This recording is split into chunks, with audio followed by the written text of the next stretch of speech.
In the time of the Buddha, there was a young monk who often felt that life in the Sangha was noisy and complicated, leaving his mind unsettled. He thought, if I could leave these people and go deep into the mountains to meditate alone, then my mind would surely become pure and peaceful. So he went to ask the Buddha for permission. The Buddha smiled and asked him, "Do you think what truly troubles you comes from the crowd outside or from your own mind?"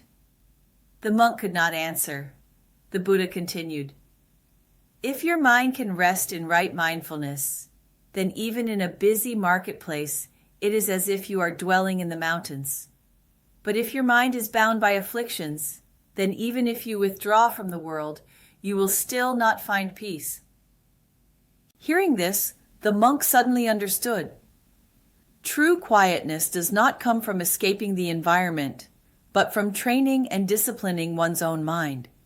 He decided to remain in the Sangha, and in his daily interactions with others, he kept observing his own afflictions. Gradually, his mind was no longer swayed by the outside world. The Buddha also gave another example. One day, a monk went to the river to fetch water, but someone had just walked through it, stirring up the mud so that the water became very muddy.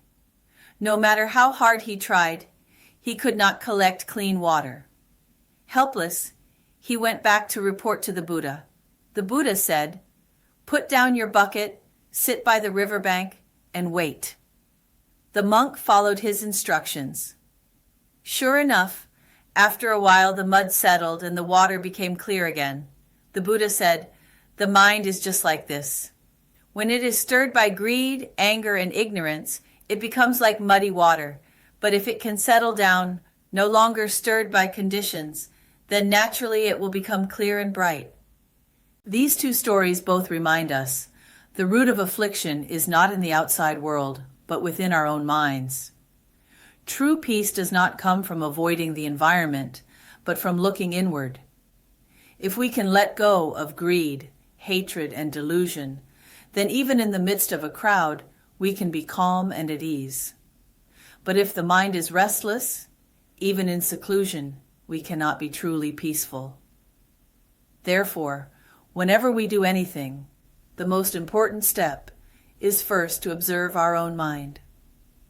Ask yourself, is this necessary? What consequences will it bring? Will it truly benefit myself and others? If it accords with wholesome intentions, then do it. But if it is done carelessly, it will likely bring future suffering.